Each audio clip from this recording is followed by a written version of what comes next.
नमस्कार विद्यार्थी मित्रमैत्रिणींनो, यावर्षी आपल्याला बोर्डाने इयत्ता 10वी आणि 12वीसाठी जी क्वेश्चन बँक दिलेली आहे त्यामध्ये जे जे निबंध समाविष्ट केले गेलेले आहेत त्या संदर्भात काही महत्त्वाच्या टिप्स मी आजच्या या भागामध्ये तुम्हाला देणार आहे।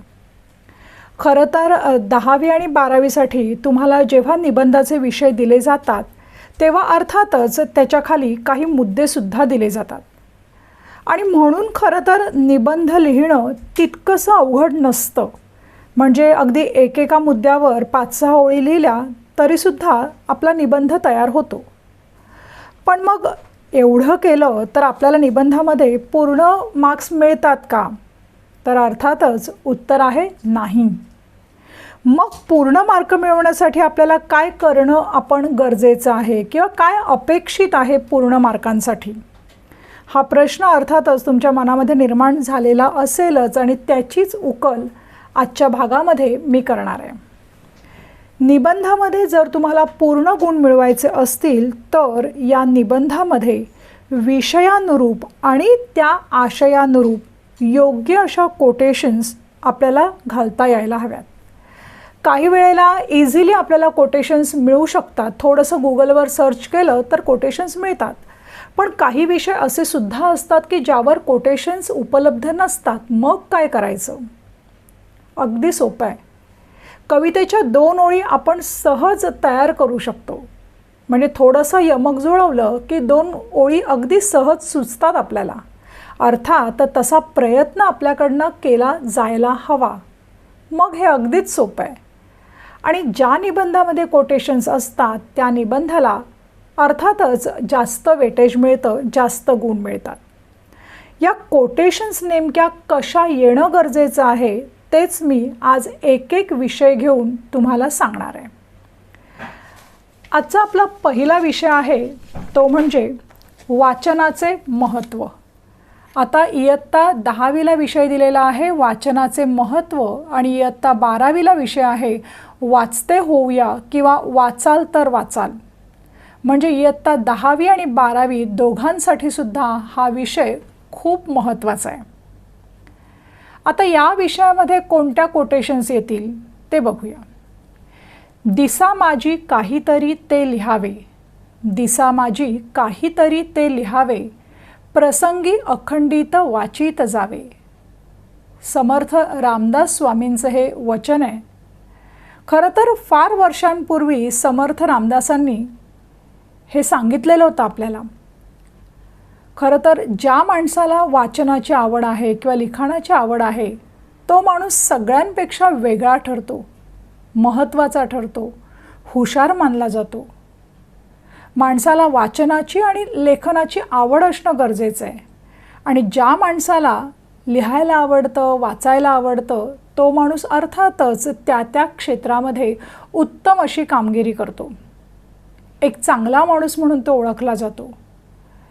एखाद्या पुस्तकातील लेखकाचे अनुभव जे असतात ते जेव्हा आपण वाचतो, वाचित जावे, ते जेव्हा आपण वाचतो तेव्हा लेखकाचे विचार किंवा लेखकाचे अनुभव आपल्याला समृद्ध करतात, अगदी आपल्या नकळतसुद्धा। आणि म्हणून दिवसाला थोडं तरी का होईना पण लिखाण गरजेचं आहे आणि थोडं तरी का होईना पण वाचन गरजेचं आहे। अभ्यासाव्यतिरिक्त आपल्याला थोडंसं वाचता यायला पाहिजे जेणेकरून आपण प्रगल्भ होणार आहोत। पुढचं वचन आहे वाचाल तर वाचाल। डॉक्टर बाबासाहेब आंबेडकरांनी असं म्हटलेलं होतं आणि खरंच म्हणजे अगदी तंतोतंत पटतं त्यांचं हे म्हणणं। वाचाल तर वाचाल।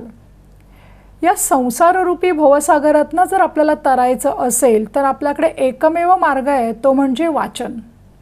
जेवढं तुमचं वाचन असेल तेवढं तुम्ही या संसाररूपी भवसागरातनं तरणार आहात, हे लक्षात घ्या। आता वाचाल तर वाचाल म्हणजे नेमकं काय? तर जेव्हा आपण वाचन करतो, वाचन म्हणजे काय? तर वाचन म्हणजे मेंदूचा व्यायाम, मेंदूची कसरत। मेंदू कार्यरत राहतो जेव्हा आपण वाचत असतो त्यावेळेला। आपली आकलन शक्ती म्हणजे समजून घेण्याची शक्ती वाढते। कठीण समस्या ज्या असतात आयुष्यामध्ये त्यामधनं बाहेर पडण्याचा मार्ग या वाचनामुळे आपल्याला दिसतो। मेंदूला चालना मिळते, आपली शब्दसंपदा वाढते, जास्तीत जास्त वाचनाने जास्त शब्द आपल्या जवळ येतात, नवीन माहिती मिळते.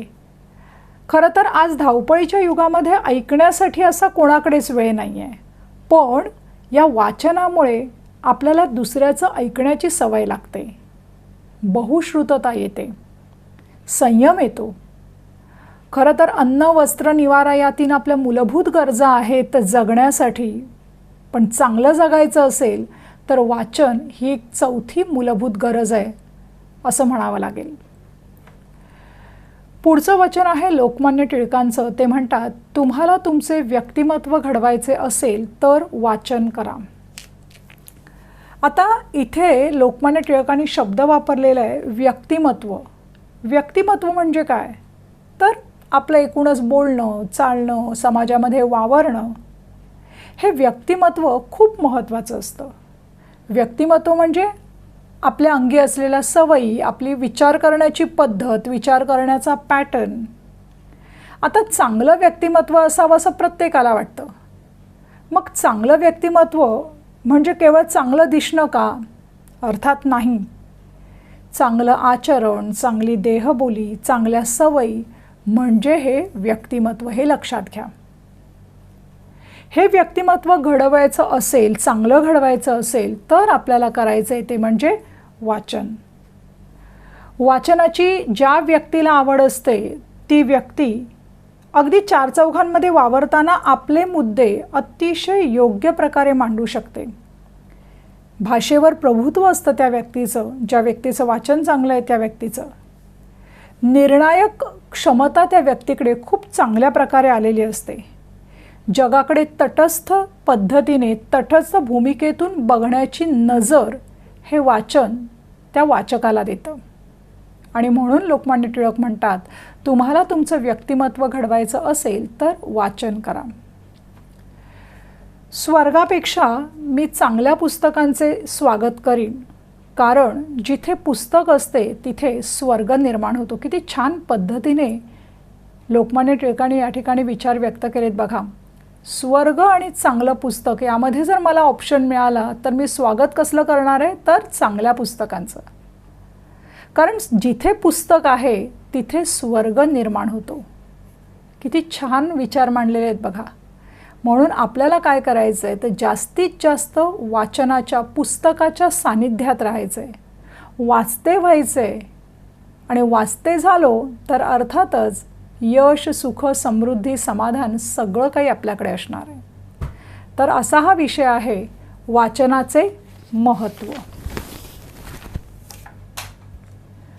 आपला पुढचा विषय आहे चला खेड्याकडे, ग्रामीण सहजीवन. इयत्ता 10वीला विषय दिलेला आहे तो म्हणजे चला खेड्याकडे, आणि इयत्ता 12वीसाठी विषय दिलेला आहे ग्रामीण सहजीवन. खेड्याकडे, खेडं म्हणजे काय तर गाव.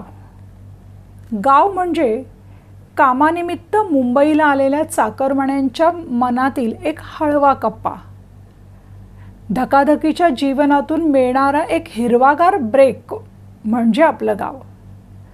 म्हणजे तुमचाही अनुभव असा असेल ना की आपल्याला परीक्षा आपल्या संपल्या, सुट्टी लागली की मग आपल्याला कुठे ना कुठे वेध लागतात, ते म्हणजे गावी जायचे. गावची ओढ असते आपल्याला. म्हणजे मग ते गावचं कौलारू घर, शेणाने सारवलेलं अंगण, अंगणातली रांगोळी, अंगणातलं तुळशी वृंदावन, खळाळून वाहणारी नदी, आजूबाजूला पसरलेल्या पर्वतरांगा, नारळी पोफळीच्या बागा, आणि अर्थात आपल्या गावाकडची प्रेमळ गोड माणसं. ह्या गावच्या ज्या सगळ्या आठवणी आहेत त्या आठवणीमध्ये आपलं मन अगदी रंगून जातं. म्हणजे गावच्या आठवणी नुसता गावाचा विषय निघाला तरी आपल्या डोळ्यापुढून तरळून जातात. असं हे आपलं गाव आहे. आता इथे काय म्हणतात बघा बाभा बोरकर, निळ्या खाडीच्या काठाला माझा हिरवाचं गावं, निळ्या खाडीच्या काठाला माझा हिरवाचं गावं, जगात मी मिरवतो त्याचे लावून या नावं. गावी जे वातावरण आहे अत्यंत स्वच्छ निर्मळ वातावरण आहे, कुठेही प्रदूषण वगैरे नाही आहे. पाणी कसं आहे तर निळ्या रंगाचं, अतिशय स्वच्छ आहे, पारदर्शक पाणी आहे. आणि या निळ्या खाडीच्या काठाला माझा हिरवाचं गाव. हिरवा गाव म्हणजे काय आहे तर पानांनी, फुलांनी, फळांनी बहरलेला असा हा हिरवा गाव. निळ्या खाडीच्या काठाला माझा हिरवाचं गाव, जगात मी मिरवतो त्याचे लावून या नाव. गावाची शिव दिसता हर्ष दाटतो उरात, उमलून पाकळीचे फुल होते रे क्षणात. गावाची शिव, शिव म्हणजे सीमा. सीमा म्हणजे काय बॉर्डर. गावाची बॉर्डर म्हणजे आपण आपल्या धकाधकीच्या आयुष्यातून एक ब्रेक घेण्यासाठी गावी जातो आणि गावी जात असताना आपल्याला टोकावरून आपलं गाव दिसतं, आपल्या गावाची सीमा दिसते, शिव दिसते आणि आपलं गाव दिसताच क्षणी आपल्या मनामध्ये हर्ष दाटतो उरात, खूप आनंद होतो आपल्याला. उमलून पाकळीचे फुलं होते रे क्षणात म्हणजे पाकळीचं, कळीचं फुलांमध्ये रूपांतर होण्याची ही जी प्रक्रिया जितकी स्वाभाविक आहे तितका हा आनंद, गाव दिसल्यावर आपल्याला होणारा आनंद स्वाभाविक आहे. गावाची शिव दिसता हर्ष दाटतो उरात, उमलून पाकळीचे फुलं होते रे क्षणात. कितीही म्हटलं तरी गाव कधी सुटत नाही. कितीही म्हटलं तरी गाव कधी सुटत नाही. ऋणानुबंधाची नाळ अखेरपर्यंत तुटत नाही. कितीही म्हटलं तरी गाव कधी सुटत नाही. ऋणानुबंध म्हणजे आपले जे गावाशी आपलं जे नातं आहे, गावाशी जी आपली नाळ जोडली गेलेली आहे, गावातल्या माणसांशी जी नाळ जोडली गेलेली आहे, गावाबद्दल आपल्याला वाटणारी जी ओढ आहे, जे प्रेम आहे, ते अगदी आयुष्याच्या शेवटच्या क्षणापर्यंत तुटत नाही. ओढ लावती अशी जीवाला गावाकडची माती. ओढ लावती अशी जीवाला गावाकडची माती. साद घालती पुन्हा नव्याने ही रक्ताची नाती. गावाकडची माती आपल्या मनाला खरंच ओढ लावते. मातीचा तो लालशार रंग, त्या गावाकडची माती, गावामध्ये असणाऱ्या सगळ्याच गोष्टी, गावामध्ये असणारी आपली माणसं, ती नाती, ह्या सगळ्याच गोष्टी आपण जरी शहरामध्ये राहत असलो तरी आपल्याला साथ घालत असतात, आपलेपणाने, जिव्हाळ्याने आणि आपुलकीने. आता ह्या ज्या सगळ्या कोटेशन्स आहेत त्या सगळ्या कोटेशन्स तुम्हाला पाठ करायच्या आहेत. अगदी एक कोटेशन पाठ करायला लागणारा वेळ आहे 2 मिनटं. करायचं आहे काय तर एक ओळ 4-5 वेळेला बोलायचे आणि मग असं करत करत एक ओळ करत 4ही ओळी किमान 2 मिनटामध्ये तुमच्या पूर्ण होतात. पण थोडासा वेळ काढून ह्या कामासाठी तुम्हाला बसायला लागेल आणि एकदा का पाठांतर झालं की मग काही पुन्हा विसरायला होत नाही आहे, याची काळजी घ्या. पुढचा आपला विषय आहे कोरोना संकट, मानवी जीवनावरील परिणाम. 10वीला विषय आहे कोरोना संकट आणि 12वीला आहे कोरोना संकटाचा मानवी जीवनावरील परिणाम. आता हा विषय येण्याची दाट शक्यता आहे या परीक्षेला. याचं कारण म्हणजे आता जे काही सध्या चाललेलं आहे ते आपल्या दृष्टिक्षेपापासून काही दूर नाही आहे. म्हणजे आत्ताचं जे सध्याचं जग आहे, सध्याचं विश्व आहे, ते कोरोनाचं विश्व म्हणून आपण ओळखतोय. आज संपूर्ण जग कोरोनाच्या विळख्यामध्ये अडकलेलं आहे. दिवसेंदिवस रुग्णांची संख्या वाढते, लॉकडाऊन चालू आहे बऱ्याच ठिकाणी. म्हणजे एकूणच या कोरोना नामक विषाणूने आपल्या संपूर्ण जगाला एक धोक्याची घंटा दिलेली आहे आणि या कोरोना संकटाची मोठी झळ अर्थातच सगळ्या देशांच्या अर्थव्यवस्थेला लागलेली आहे. म्हणजे उद्योग, व्यापार, धंदे सगळं बंद झालेलं आहे. रोजगार लोकांचे बुडालेले आहेत, नोकऱ्या गेलेल्या आहेत. सगळीकडे भीती, अस्थिरता, चिंता आणि असुरक्षितता आपल्याला दिसते, जाणवते. राजकीय, आर्थिक, सामाजिक, सांस्कृतिक, मानसिक, त्याचप्रमाणे शैक्षणिक सगळ्याच क्षेत्रामध्ये सर्वच स्तरावर या कोरोना संकटाने आज आक्रमण केलेलं आपल्याला दिसतंय. जागतिकीकरणाच्या वाटेमध्ये आलेला सर्वात मोठा अडथळा म्हणजे हे कोरोना संकट. आज शिक्षण क्षेत्रावर सुद्धा याचा परिणाम झालेला आहे. आपण बघतोय आज जिकडे तिकडे ऑनलाईन टीचिंग चालू आहे. ऑनलाईन टीचिंग चालू आहे, परीक्षा काही वेळेला कॅन्सल केल्या जात आहेत. ऑनलाईन टीचिंगमुळे होतं आहे काय की कोरोनामुळे किंवा ऑनलाईन टीचिंगमुळे होतं आहे काय की वर्गामध्ये शिकण्याचा जो फील आहे तो घेता येत नाही आहे. शिक्षकांशी दररोज बोलणं, भेटणं ह्या गोष्टी कुठेतरी ऑनलाईन असताना कुठेतरी या सगळ्याला मर्यादा येते. आज मुलं कोरोना संकटामुळे बाहेर जात नाही आहेत, उद्यानं ओस पडलेली आहेत, मैदानामध्ये खेळणं होत नाही आहे, मोकळ्या जागेत वावरणं होत नाही आहे. ह्या सगळ्याचा परिणाम या नवीन पिढीवर नक्कीच होतो आहे. Work from home he Naveen concept आज उदयाला आलेली आपण बघतो आहे. पण वर्क फ्रॉम होमने होतं आहे काय की कामाच्या वेळा कितीतरी वाढत जात आहेत. म्हणजे पूर्वी कसं होतं की 9 ते 5 ऑफिस टाईम होता, ऑफिसमध्ये गेल्यानंतर काम सुरू, 5 वाजता काम बंद किंवा 9 ते 6. पण आता वर्क फ्रॉम होम सुरू झाल्यानंतर रात्रीचे 9 वाजले आणि 10 वाजले तरी हे काही काम थांबत नाही. हा सगळा परिणाम अर्थात कोरोना संकटाचाच आहे. मानवी जीवनावर वेगवेगळे परिणाम आपल्याला दिसत आहेत, फक्त आपण डोळे उघडे ठेवून बघण्याची गरज आहे. आता कोरोना संकटाबद्दल किंवा मानवी जीवनावरील परिणामांबद्दल मी बोललेले आहे. आता कोणत्या कोटेशन्स आपण त्यामध्ये घालू शकतो? कोरोनाचे नियम काटेकोर पाळा, कोरोनाचे नियम काटेकोर पाळा, सार्वजनिक ठिकाणी कटाक्षाने टाळा, बदलून आपला व्यवहार करू कोरोनावर वार, रोगप्रतिकारक शक्ती वाढवूया, रोगप्रतिकारक शक्ती वाढवूया, वाढत्या कोरोनाला हरवूया, घरात राहूया, कोरोना टाळूया. आता ह्याचे सगळ्यांचे काही अर्थ सांगणं अपेक्षित नाही आहे, कारण ह्या सगळ्या कोटेशन्स वारंवार आपल्या कानावर पडत आहेत. अगदी कोटेशन्सच्या माध्यमातून नसतील, पण आपण ह्या सगळ्या ज्या काही सूचना आहेत त्या वेळोवेळी ऐकतो आहे. अगदी 1-2 ओळींच्या या कोटेशन्स आहेत, त्यामुळे अगदी आठवणीने सगळ्या कोटेशन्स पाठ करायचे आहेत. पुढचा आपला विषय आहे तो म्हणजे मी शाळा बोलते किंवा शाळेचं मनोगत. 10वीला विषय आहे मी शाळा बोलते आणि 12वीला आहे शाळेचे मनोगत. शाळेविषयी आता आपण बोलतोय. शाळा हा अगदी प्रत्येकाच्या जीवनातला एक असा अविभाज्य घटक असतो. म्हणजे लहानपणीच्या ज्या हव्याशा वाटणाऱ्या आठवणी असतात, त्या आठवणींपैकी एक गोड आणि सुखद आठवण म्हणजे ही आपली शाळा. आता शाळा म्हणजे काय? तर शाळा म्हणजे आपल्या मित्रमैत्रिणी, आपले शिक्षक, शाळेची घंटा, शाळेची मधली सुट्टी, शाळेतला फळा, शाळेतली बाकं, त्या बाकांवर आपण केलेली मजा मस्ती, रिचवलेले खाऊचे डबे, हे सगळंच येतं. एकमेकांच्या काढलेल्या खोड्या, ह्या सगळ्यांचा अंतर्भाव जेव्हा जेव्हा शाळेविषयी आपण बोलायला लागतो त्यामध्ये अर्थातच होतो. ज्ञानाचं मंदिर म्हणजे आपली शाळा. जिथे अक्षरांशी आपली तोंड ओळख होते ती आपली शाळा. जिथे आपण वाचायला शिकतो, लिहायला शिकतो, जिथे आपली जडणघडण होते, आपण विचारांनी समृद्ध होतो, आपलं व्यक्तिमत्व आकाराला येतं, तिथे आपली भेट होते. या शाळेमध्ये आपली भेट होते ती म्हणजे ज्ञानेश्वरांशी, पाडगावकरांशी. तिथेच आपल्याला कालिदाससुद्धा भेटलेले होते, छत्रपती शिवरायसुद्धा भेटलेले होते, एडिसन भेटलेले होते, न्यूटन भेटलेले होते.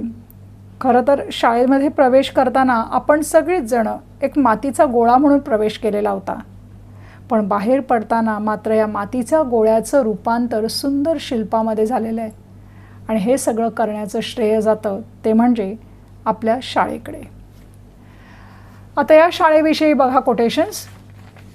प्र के अत्रे म्हणतायत, ही आवडते मज मनापासूनी शाळा, ही आवडते मज मनापासूनी शाळा, लाविते लळाही जसा माऊली बाळा, अंतरीच्या नाना कळा फुलविती आठवणींचा मळा, अंतरीच्या नाना कळा फुलविती आठवणींचा मळा, माझी शाळा माझी शाळा. शाळा एक अविस्मरणीय अशी आठवण असते. शाळा एक अविस्मरणीय अशी आठवण असते.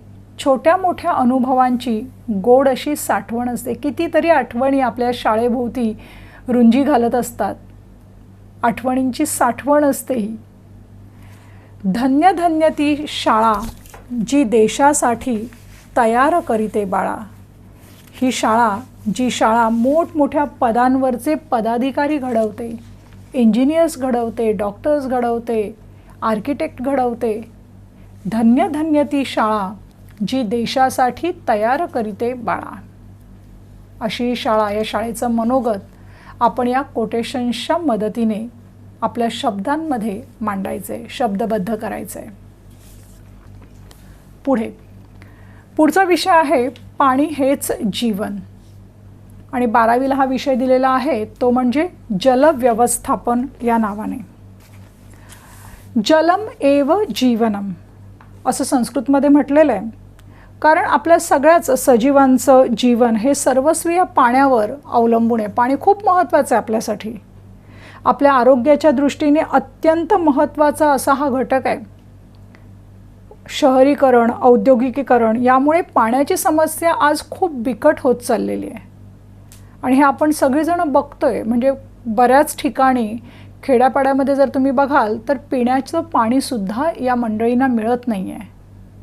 मग आपण या पाण्याची काळजी घेतो का? पाण्याची बचत करतो का? कुठेतरी आत्मनिरीक्षण होणं या ठिकाणी गरजेचं आहे. गरज काळाची बचत पाण्याची. गरज काळाची बचत पाण्याची. पाण्याची बचत करणं ही आज काळाची गरज आहे. म्हणजे बऱ्याच वेळेला आपण बघतो की आपल्याकडे एखादा नळ लीक असतो आणि पाणी गळत असतं, अगदी थेंब थेंब गळत असतं. पण थेंबाथेंबाने तर महासागर बनतो हे आपल्याला विसरून चालणार नाही आहे. त्यामुळे पाण्याची बचत आपण करायला हवी. म्हणजे खरं तर पाणी निर्माण करण्याची क्षमता आपल्यात नाही आहे. मग ते वाचवणं हे आपल्या खऱ्या अर्थाने आपलं आद्य कर्तव्य आहे. हे आपण लक्षात ठेवायचं आहे. भविष्यात जर तिसरे महायुद्ध झाले तर ते पाण्यासाठी होईल. बघा केवढी बिकट अवस्था होणार आहे. भविष्यात जर तिसरे महायुद्ध झाले तर ते पाण्यासाठी होईल असे जगभरातील शास्त्रज्ञ आणि विचारवंत यांचं मत आहे. आता हे वाचल्यानंतर तरी कुठेतरी आपले डोळे उघडायला हवेत. आपल्याला जाणीव व्हायला पाहिजे की आपण काय करायला हवं, आपली काय जबाबदारी आहे. आणि जाणीव झाली तर खऱ्या अर्थाने आपण या निबंधामधून काहीतरी घेतलंय, काहीतरी शिकलोय. आपला पुढचा विषय आहे भाषेचे महत्त्व. भाषेचे महत्त्व, मग ह्याच्यामध्ये मातृभाषा आपली आली, मराठी भाषा. मराठी भाषेचं महत्त्व हे आत्ताच मराठी राजभाषा दिवस होऊन गेला. त्या दिवशी मी मराठी भाषेचं महत्त्व सांगणारा एक व्हिडिओ केलेला होता. तो व्हिडिओ जर तुम्ही बघितला तर संपूर्ण निबंध तुमचा तयार होणार आहे. लाभले आम्हास भाग्य बोलतो मराठी. लाभले आम्हास भाग्य बोलतो मराठी. जाहलो खरेच धन्य ऐकतो मराठी. धर्मपंथ जात एक जाणतो मराठी. धर्मपंथ जात एक जाणतो मराठी. एवढ्या जगात माय मानतो मराठी. गझल सम्राट सुरेश भट यांनी शब्दबद्ध केलेल्या या काव्यपंक्ती. माझ्या मराठी मातीचा लावा ललाटास टिळा. ललाट म्हणजे कपाळ. माझ्या मराठी मातीचा लावा ललाटास टिळा. हिच्या संगाने जागल्या दऱ्या खोऱ्यातील शिळा. आपल्या मराठी भाषेचं वैभव उलगडणारी ही काव्यपंक्ती. माझा मराठाची बोलू कौतुके. माझा मराठाची बोलू कौतुके. परी अमृतातेही पैजा जिंके. संत ज्ञानेश्वरांना ज्या भाषेचं कौतुक करावंसं वाटलं ती ही मराठी राजभाषा. मराठी राजभाषा दिवस, आता इथे आपण कुसुमाग्रज यांचा उल्लेख मी केलेला आहे. त्यांचा जन्मदिवस म्हणजे 27 फेब्रुवारी हा दिवस आपण मराठी राजभाषा दिवस म्हणून साजरा करतोय. आणि त्या दिवसाच्या निमित्ताने मी जो मराठी भाषेचा व्हिडिओ केलेला आहे तो आवर्जून पहा, म्हणजे मग हा विषय तुमचा तयार होईल. पुढचा आपला विषय आहे तो म्हणजे जीर्ण पुस्तकाचे मनोगत किंवा फाटक्या पुस्तकाचे मनोगत असा हा विषय विचारला जातो. पुस्तके म्हणजे मन निर्मळ करणारा अविश्रांत झरा. पुस्तकांच्या सानिध्यामध्ये आपल्या मनाचं क्षालन करण्याची क्षमता आहे, मन निर्मळ करण्याची क्षमता आहे. मन निर्मळ करणारा अविश्रांत म्हणजे कंटिन्यू सातत्याने वाहणारा हा झरा आहे. ग्रंथ आमुचे हाती ग्रंथ आमुचे साथी. ग्रंथ उजळती अज्ञानाच्या अंधाराच्या राती. या ग्रंथाने काय होतं तर आपण अज्ञानाकडनं ज्ञानाकडे जातो, अंधाराकडनं प्रकाशाकडे जातो, अनितीकडनं नीतीकडे जातो आणि असत्याकडनं सत्याकडे जातो. हे सगळं करण्याची क्षमता या ग्रंथांमध्ये म्हणजे पुस्तकांमध्ये असते. तैलाद्रक्षेत जलाद्रक्षेत रक्षेत शिथिल बंधनात मूर्ख हस्तेन दातव्यम एवं वदती पुस्तकम. आता इथे हे पुस्तक जे आहे ते आपल्याला काहीतरी सांगतंय. वदती म्हणजे काहीतरी सांगतंय. काय सांगतंय? पहिली गोष्ट म्हणजे तेलापासून माझं रक्षण करा. जलाद्रक्षेत पाण्यापासून माझं रक्षण करा. रक्षेत शिथिल बंधनात माझं जे बाइंडिंग आहे ते लूज होण्यापासून माझं रक्षण करा. मला व्यवस्थित हाताळा. आणि चौथी महत्त्वाची गोष्ट, मूर्ख हस्तेन दातव्यम, मला कधीही मूर्खांच्या हातामध्ये देऊ नका. मूर्ख हस्तेन दातव्यम. अशी ह्या पुस्तकांची आपण काळजी घ्यायची. पुढचा आपला निबंध आहे, चला मन घडवूया. मन करारे प्रसन्न सर्व सिद्धींचे कारण. मन करारे प्रसन्न सर्व सिद्धींचे कारण तू संत तुकारामांनी आपल्याला सांगितलेलं आहे. हे मन जे आहे, हे मन जे आहे ते खरं तर आपल्याला दिसतही नाही, पण तरीही हे मन खूप महत्त्वाची भूमिका आपल्या आयुष्यामध्ये पार पाडत असतं. आणि म्हणून हे मन प्रसन्न ठेवणं गरजेचं आहे. कारण जर मन प्रसन्न असेल तर सर्व सिद्धी आपल्याला प्राप्त होतात. सर्व गोष्टींमध्ये आपल्याला यश मिळतं, आपल्याला सिद्धी प्राप्त होते. मन चंगा तो कठौती में गंगा. मन चंगा म्हणजे आपलं जर मन चांगलं असेल, मन जर निर्मळ असेल, मन पवित्र असेल, तर मग गंगा नदीचं जे पावित्र्य आहे ते पावित्र्य आपल्याकडे सुद्धा आपण बघू शकू, अनुभवू शकू. त्यासाठी गंगा नदीच्या पाण्यामध्ये स्नान करण्याची गरज नाही आहे. त्या गंगा नदीचं पावित्र्य आपलं मन जर पवित्र असेल तर आपल्या देहात सुद्धा आपण आणू शकतो. मन चंगा तो कठौती में गंगा. मन हरले तर मनुष्य हरतो. मन हरले तर मनुष्य हरतो आणि मन जिंकले तर मनुष्य जिंकतो. अगदी 100% खरी गोष्ट आहे. आपण मनाने ताठ राहणं, मनाने सक्षम राहणं, मजबूत राहणं, भक्कम राहणं महत्त्वाचं आहे. मन जर हरलं तर मग आयुष्याची आपली लढाईच आपण हरवून बसतो.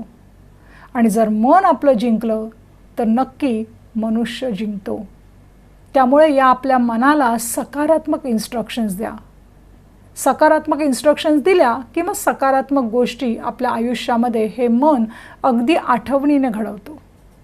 आणि म्हणून हे मन घडवण्याची जबाबदारी ही प्रत्येकाची जबाबदारी आहे. आपल्या या मनावर इतर कोणाचाही अधिकार नाही आहे. आपण आपल्या मनाचे शिल्पकार आहोत हे लक्षात घ्या.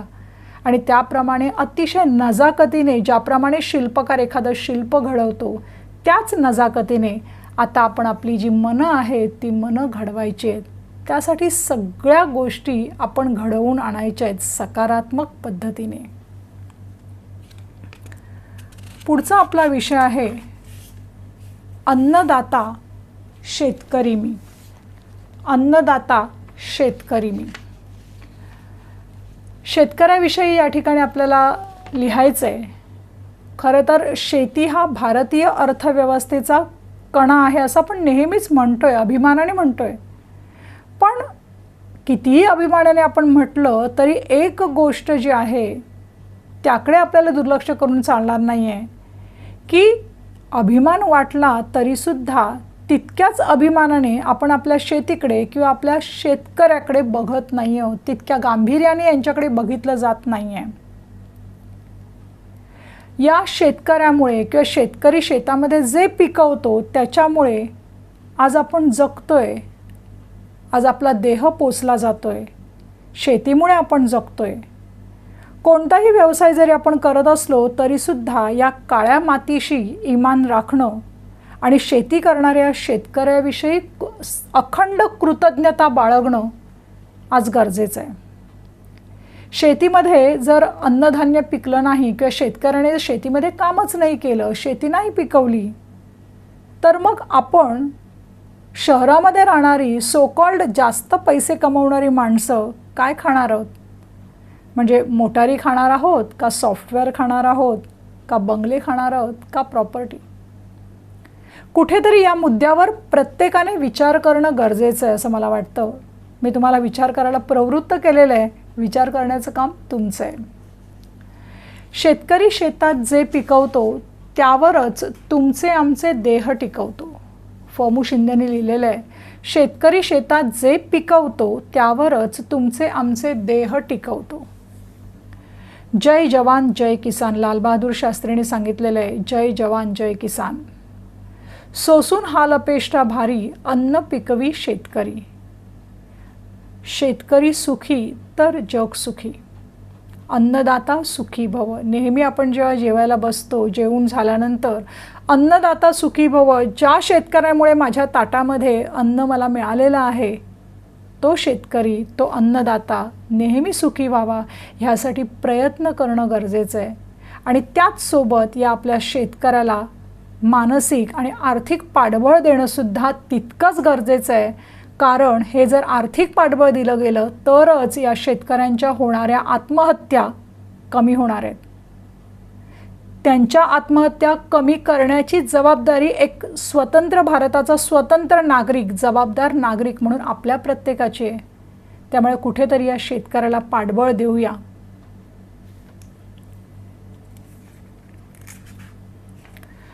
आपला पुढचा विषय आहे सुसंवाद, काळाची गरज.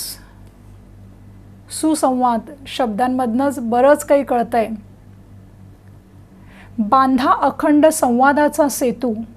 बांधा अखंड संवादाचा सेतू, हाच आनंदी जगण्याचा हेतू. हा संवाद जो आहे ना, तो आज हरवत चाललाय. हा तुमचा आमचा सगळ्यांचाच अनुभव आहे.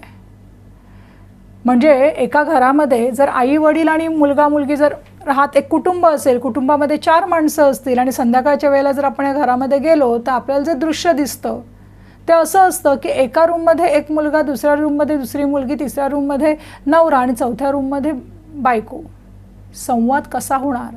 आणि प्रत्येकाच्या हातामध्ये असतो तो म्हणजे मोबाईल. संवाद हरवण्याचं महत्त्वाचं कारण म्हणजे आपल्या हातामध्ये आलेला मोबाईल. मग आता आपल्याला काय करायचं आहे तर आपल्याला बांधा अखंड संवादाचा सेतू. सेतू म्हणजे काय तर ब्रिज. हा संवादाचा ब्रिज आपल्याला नात्यामध्ये बांधायचा आहे. संवाद करायचा एकमेकांशी. एकमेकांना काय खुपतंय, काय त्रास होतोय, काय आनंद वाटतोय, एकमेकांच्या आयुष्यातल्या अनुभवांची देवाणघेवाण आपल्याला संवादाच्या माध्यमातून करायची आहे. बांधा अखंड संवादाचा सेतू, हाच आनंदी जगण्याचा हेतू. आनंदी जगायचं असेल तर संवाद मस्ट आहे, हे लक्षात घ्या. 21व्या शतकातली पिढी भलतीच क्यूट. 21व्या शतकातली पिढी भलतीच क्यूट. कॉन्टॅक्ट लिस्ट वाढत गेली, संवाद झालेत म्यूट. आज आपण 21व्या शतकामध्ये वावरतोय, सगळेच टेक्नोसेव्ही झालो आहे. पण टेक्नोसेव्ही होताना एक गोष्ट मात्र चुकीची घडते. आपल्या मोबाईलमधले जे कॉन्टॅक्ट आहेत त्याची लिस्ट वाढते आणि संवाद जे आहेत ते कसे झालेले आहेत तर म्यूट झालेले आहेत. संवादच साधले जात नाही आहेत. मग तो आईवडिलांशी संवाद असो, शिक्षकांशी असो, आपल्या मित्रमैत्रिणींशी असो, हा संवाद व्हायला हवा. संवाद झाला तर बऱ्याच अडचणींमधनं आपल्याला मार्ग मिळू शकतो. बरेच प्रॉब्लेम्स सॉल्व्ह होऊ शकतात आणि त्याचं कारण म्हणजे हे संवाद. जर संवाद झाला तर. वाद नको, संवाद हवा आहे. जगण्यासाठी श्वास जितका महत्त्वाचा तितकाच नात्यासाठी सुसंवाद महत्त्वाचा. श्वास असेल तर आपण जगणार आहोत आणि सुसंवाद असेल तरच ते नातं जे आहे ते आपलं टिकणार आहे. आणि म्हणून सुसंवाद खूप महत्त्वाचा आहे. प्रत्येकाने आपापल्या लेवलवर खरंच आपण सुसंवाद करतोय का? आपल्या पालकांशी, आपल्या जवळच्या मंडळींशी बोलतोय का? बोलायला वेळ आहे का? का मग एका रूममधनं दुसऱ्या रूममध्ये हाऊ आर यू, कसे आहात असा प्रश्न आपण मोबाईलच्या माध्यमातून विचारतोय. कुठेतरी याच्यावर अंतर्मुख होणं गरजेचं आहे. पुढचा आपला विषय आहे तो म्हणजे आव्हान प्रदूषण रोखण्याचे. आव्हान प्रदूषण रोखण्याचे. आजचं जे युग आहे ते विज्ञानाचं युग आहे, तंत्रज्ञानाचं युग आहे, संगणकाचं युग आहे आणि त्याच्यासोबत आजचं जे युग आहे ते म्हणजे प्रदूषणाचं. तंत्रज्ञानाचा झालेला एक दुष्परिणाम म्हणजे प्रदूषण. विज्ञानाने खरं तर आपल्याला खूप वरदान बहाल केलेलं आहे, पण त्या वरदानासोबत एक अभिशापसुद्धा दिलेला आहे आणि तो अभिशाप म्हणजे हे प्रदूषण. प्रदूषणाचा धोका अणुयुद्धापेक्षा मोठा, म्हणजे अणुयुद्ध झाल्यानंतर जो धोका आपल्याला होईल त्यापेक्षा प्रचंड मोठा धोका या प्रदूषणामुळे संभवतो. प्रदूषण हटवा, निसर्ग वाचवा. निसर्गाला वाचवायचं असेल, आपलं पर्यावरण संतुलित राखायचं असेल तर प्रदूषणाला हटवणं गरजेचं आहे. प्रदूषण करा कमी, सुंदर भविष्याची हमी. आपल्याला आपलं भविष्य उज्ज्वल करायचं असेल, सुंदर करायचं असेल, छान करायचं असेल तर प्रदूषण कमी करणं ही आपल्या प्रत्येकाची जबाबदार नागरिकाची जबाबदारी आहे. हम सबका एक नारा, प्रदूषण मुक्त हो देश हमारा. हम सबका एक नारा, प्रदूषण मुक्त हो देश हमारा. त्यामुळे आपला देश प्रदूषण मुक्त होण्यासाठी आपण काय करायला पाहिजे, आपल्या वैयक्तिक जीवनामध्ये आपण कोणत्या गोष्टी करायला पाहिजेत की जेणेकरून कमी प्रदूषण होऊ शकेल. प्रत्येक वेळेला दुसऱ्याला ब्लेम गेम जो चालतो की दुसऱ्याला ब्लेम करतो की मी केलं असतं पण तो करत नाही आहे, हे कुठेतरी आपण थांबवायला हवं. आपल्या वैयक्तिक जीवनामध्ये आपल्या लेवलवर आपण काय करू शकू आणि प्रदूषणाची मात्रा कमी करू शकू याकडे आपण थोडंसं लक्ष आज या विषयाच्या माध्यमातून का होईना परंतु द्यायला हवं. आपला पुढचा विषय आहे मानवी जीवनातील विनोदाचे स्थान. विनोद म्हणजे हास्य विनोद. परमेश्वराने मानवाला दिलेली एक अमूल्य देणगी म्हणजे हास्य, आणि अर्थात हे हास्य ज्यामधून निर्माण होते तो हा विनोद म्हणजे परमेश्वराने आपल्याला दिलेली एक अमूल्य देणगी. खरं तर आपल्या दैनंदिन जीवनामध्ये विनोदाचं स्थान अनन्यसाधारण आहे. म्हणजे आजचं आपलं जे आयुष्य आहे ते नेहमीच धकाधकीचं आहे, ताणतणावाचं आहे. आणि मग अशा या परिस्थितीमध्ये आपल्या दुःखाला क्षणभर विसरायला लावतो तो हा विनोद. विनोदामुळे घटकाभर का होईना पण आपल्याला आपल्या दुःखांचा विसर पडतो. आता मानवी जीवनामधले जे विनोद असतात ते कधी शब्दांच्या, कधी अर्थांच्या किंवा कधी कल्पनेच्या चमत्कारिक वापरामुळे निर्माण होतात. आता तुम्ही ज्या वेळेला मानवी जीवनातील विनोदाचं स्थान या विषयावर लिहिताय त्यावेळेला मराठी भाषेमध्ये विनोद निर्मिती करणारे जे लेखक आहेत किंवा विनोदी साहित्य ज्यांनी निर्माण केलं त्या लेखकांचा उल्लेख होणं खूप गरजेचं आहे. मग या ठिकाणी तुम्ही चि.वी. जोशींचा उल्लेख करू शकता, प्र.के. अत्रे आहेत, पु ल देशपांडे आहेत, द.मा. मिरासदार आहेत. या विनोदी साहित्य करणाऱ्या लेखकांचा उल्लेख न करता मला वाटतं हा विषय पूर्णच होऊ नाही शकणार. आता ह्या विनोदामुळे होतं काय तर आपलं वास्तव जे आहे ते सुसह्य होतं, मनाचं आरोग्य उत्तम राहतं. आणि म्हणूनच मला वाटतं की हे हास्य किंवा हा विनोद म्हणजे आपल्या आयुष्याला लाभलेलं एक टॉनिक आहे. आता काय कोटेशन्स आहेत ते बघा. दिसा माझी थोडे तरी हसावे, दिसा माझी काहीतरी वाचित जावे, काहीतरी लिहित जावे. समर्थ रामदासांनी सांगितलेलं आहे, थोडंसं इथे बदल केलेला आहे. दिसा माझी थोडे तरी हसावे, खळखळून हसता यायला पाहिजे, या जगण्याचा आनंद उपभोगता यायला पाहिजे. दुःख कोणाला नाही आहेत, दुःख सगळ्यांना आहेत, पण त्या दुःखातून जो काही एखादा आनंदाचा क्षण आपल्याला मिळतो तो भरभरून जगता यायला हवं. यालाच तर म्हणतात जगणं, यालाच म्हणतात आयुष्य. हसा आणि लठ्ठ व्हा, गमतीने म्हटलेलं आहे. विनोद म्हणजे वाळवंटातील हिरवळ. वाळवंट जिथे आपल्याला काहीच दिसत नाही, हिरव्यागार झाडांचा हो पण जिथे दिसत नाही आहे, अशा या वाळवंटामध्ये हिरवळ आपल्याला दिसते ती या विनोदाच्या रूपाने. आपल्याला रिलॅक्स करणारा असा हा विनोद, आपल्याला आपल्या दुःखांचा विसर पाडणारा हा विनोद. विनोद म्हणजे असंख्य दुःखांवरची जालीम मात्रा. मात्रा म्हणजे सोल्युशन. आपल्या दुःखांमधनं बाहेर पडण्याचा एक मार्ग म्हणजे विनोद.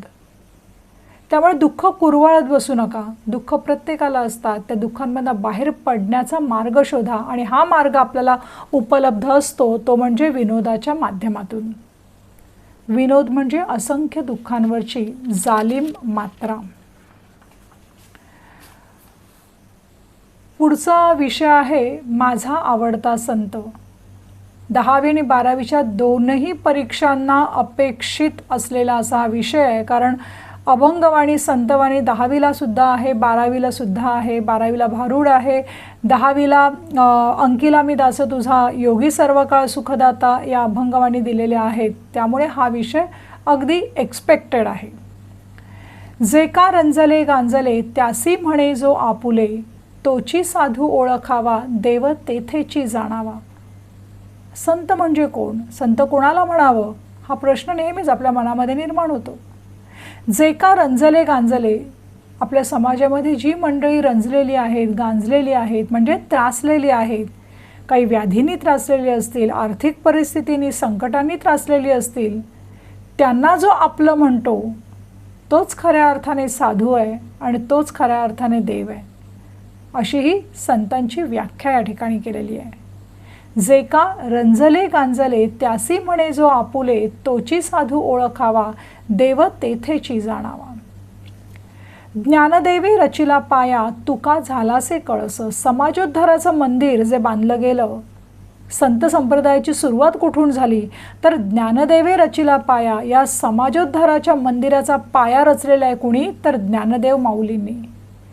आणि कळस चढवण्याचं काम कोणी केलेलं आहे तर तुकाराम महाराजांनी. ज्ञानदेवे रचिला पाया, तुका झालासे कळस. आणि या सगळ्यांच्या अथक परिश्रमांनी समाजोद्धाराचं मंदिर बांधलं गेलं. जगाच्या कल्याणा संतांच्या विभूती, देह कष्टविती परोपकारे. ही संत मंडळी जी आहेत ती काय करतात तर जगाच्या कल्याणासाठी, लोकांना मदत करण्यासाठी सतत धडपडत असतात. लोकांवर उपकार करण्यासाठी, त्यांना मदत करण्यासाठी आपला देह कष्टवीत असतात, देह झिजवत असतात चंदनासारखा. दुसऱ्यांच्या मदतीला उपयोगी पडल्यानंतर मग या संत मंडळींना अतिशय छान असे आनंद वाटतो. जगाच्या कल्याणा संतांच्या विभूती, देह कष्टविती परोपकारे. तोच आशय पुढच्या काव्यपंक्तीमध्ये आहे. परोपकाराय सताम विभूतय. ही संत मंडळी जी आहेत ती कशासाठी आहेत तर अर्थात परोपकारासाठी, दुसऱ्याला मदत करण्यासाठी, दुसऱ्याच्या अडचणींमधून त्याला बाहेर पडण्यासाठी, आधार देण्यासाठी आहेत. परोपकाराय सताम विभूतय. पुढचा विषय आहे तो म्हणजे सैनिकांचे आत्मवृत्त. हा विषय सुद्धा मोस्ट एक्सपेक्टेड आहे, कारण असं आहे 10वीला औक्षण ही सैनिकांवर आधारित कविता आहे आणि 12वीला वीरांना सलामी अनुराधा प्रभुदेसाई यांनी लिहिलेला हा पाठ आहे. त्यामुळे हा निबंध येण्याची मॅक्झिमम शक्यता आहे. औक्षण कवितेचा मी एक व्हिडिओ स्वतंत्र केलेला आहे आणि त्या व्हिडिओमध्ये मी सैनिकाबद्दल, एकंदर सैनिक म्हणजे काय, कशा परिस्थितीमध्ये तो राहतो, आपल्या देशासाठी काय करतो आणि या सैनिकाप्रती आपलं काय कर्तव्य आहे, हे सगळे मुद्दे तिकडे मी विस्तृतपणे मांडलेले आहेत. त्यामुळे सैनिकाचे आत्मवृत्त लिहिण्याच्या अगोदर आधी हा औक्षण जो माझा व्हिडिओ आहे, औक्षण, तो एकदा जर बघितला तर तुम्हाला बराचसा कंटेंट या विषयासाठी मिळू शकेल. कोटेशन्स बघूया. शूर आम्ही सरदार आम्हाला काय कुणाची भीती. शूर आम्ही सरदार आम्हाला काय कुणाची भीती. देवदेशन धर्मापायी प्राण घेतला हाती. पुढचं कोटेशन आहे. सदैव सैनिका पुढेच जायचे. सदैव सैनिका पुढेच जायचे. न मागुती तुवा कधी फिरायचे. मागे फिरणं हे सैनिकाला माहीतच नसतं. सतत पुढे जायचे, शत्रूशी भिडायचे, शत्रूशी 2 हात करायचे, प्रसंगी मरण आलं तरी बेहत्तर, अशी मानसिकता बाळगणारा आपला सैनिक. तिरंगा लहरा कर आऊंगा, या तिरंगे में लिपट कर आऊंगा, लेकिन आऊंगा जरूर. परमवीर चक्र विजेता कॅप्टन विक्रम बात्रा यांचे हे शब्द. प्रत्येक सैनिकाचं हे मत आहे, प्रत्येक सैनिकाची ही भावना आहे. तिरंगा लहरा कर आऊंगा, या तिरंगे में लिपट कर आऊंगा, लेकिन आऊंगा जरूर. फर्ज अपना हम निभाने चले. फर्ज अपना हम निभाने चले. कर्ज अपनी जमी का चुकाने चले. प्रत्येक सैनिक चालत असताना त्याच्या मुखामध्ये याच काव्यपंक्ती असतात. आपल्या देशाचं रक्षण करणं हे त्याचं फर्ज असतं आणि आपल्या देशाने, आपल्या भारतवासियांनी आपल्याला दिलेलं प्रेम, आपल्यावर केलेलं प्रेम हे त्याचं कर्ज असतं. आणि म्हणून 24/7 आपल्या सीमेवर तो आपलं रक्षण करत असतो आणि म्हणूनच आपण रात्री सुखाची झोप घेऊ शकतो. ह्या सैनिकाचे आपल्यावर अनंत उपकार आहेत. त्यामुळे कुठेही कधीही रस्त्यामध्ये जर तुम्हाला सैनिक दिसला तर मस्तपैकी कडक सलाम ठोका. एवढंच तर आपण करू शकतो आपल्या सैनिकासाठी, पण नक्की करा. शेवटचा विषय आहे, लॉकडाऊनने आपल्याला काय शिकवलं. गेलं वर्षभर आपण लॉकडाऊन अनुभवतोय. लॉकडाऊनने खरं तर आपल्याला बऱ्याच काही गोष्टी शिकवल्या. मी अगदी महत्त्वाचे मुद्दे फक्त मांडते, ते मुद्दे तुम्ही एलॅबरेट करू शकाल. स्वच्छतेचं महत्त्व शिकवलं, पोलीस यंत्रणेचं महत्त्व सांगितलं, सार्वजनिक आरोग्य यंत्रणेचं महत्त्व सांगितलं, सफाई कामगारांचं महत्त्व सांगितलं. पैसा जगण्यासाठी गरजेचा असतो, पण पैसा हेच सर्वस्व नाही हे सुद्धा आपल्याला या लॉकडाऊनने शिकवलं. नात्यांचं महत्त्व सांगितलं, नाती जपायला शिकवलं. शाळा आणि शिक्षकांचं महत्त्व सांगितलं, आपल्या तब्येतीचं महत्त्व सांगितलं. मीच आहे माझ्या जीवनाचा शिल्पकार हे पुन्हा एकदा अधोरेखित केलं.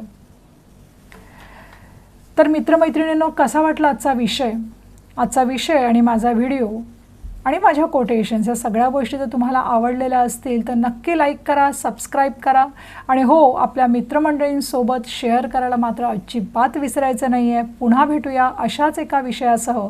तोपर्यंत धन्यवाद.